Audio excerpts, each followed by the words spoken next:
नमस्कार मैत्रिणींनो, स्वागत आहे इझी फूड रेसिपीज मराठी चॅनेलमध्ये। आज आपण मस्त अशी झटपट साबुदाणा खिचडीची रेसिपी पाहणार आहोत।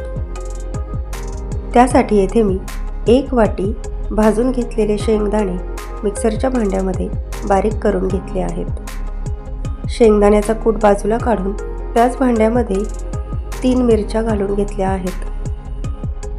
या मिरच्या सुद्धा बारीक वाटून घ्यायच्या आहेत। रात्री हा साबुदाणा भिजवून ठेवला होता। साबुदाणा भिजवताना 1-2 वेळा साबुदाणा धुवून घ्यायचा आहे आणि नंतर साबुदाणा पूर्ण बुडेल एवढे पाणी घालून साबुदाणा रात्रभर भिजवून द्यायचा आहे। सकाळपर्यंत हा साबुदाणा सर्व पाणी शोषून घेतो आणि छान मोकळा फुगलेला असतो। 4 वाटी येथे मी भिजवलेला साबुदाणा वापरला आहे।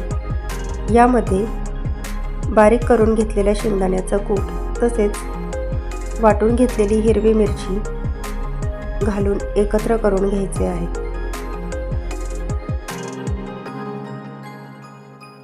सर्व छान एकत्र झाल्यानंतर चवीनुसार मीठ घालून घ्यायचे आहे।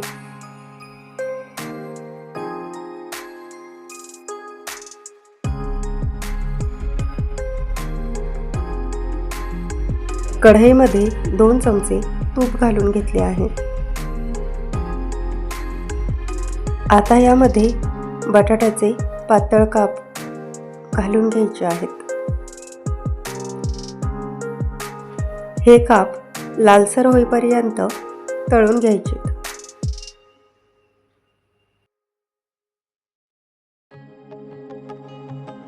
बटाट्याचे काप लालसर झाले आहेत आणि शिजले सुद्धा आहेत।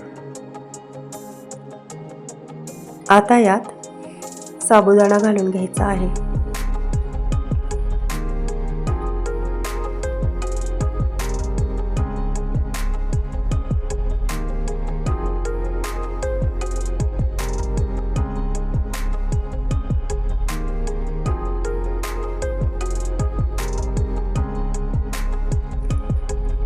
दहा मिनिटे हा साबुदाणा छान परतवून घ्यायचा आहे। साबुदाण्याचा रंग बदलला आणि मऊ मोकळा सुटसुटीत दिसायला लागला की समजायचे आपली खिचडी तयार झालेली आहे। 10 मिनिटे साबुदाणा चांगला परतून घेतल्यानंतर पाहू शकता साबुदाण्याचा रंग बदलला आहे। आपली मस्त मऊ लुसलुशीत खिचडी तयार झालेली आहे। व्हिडिओला लाईक, शेअर आणि सबस्क्राईब करायला विसरू नका।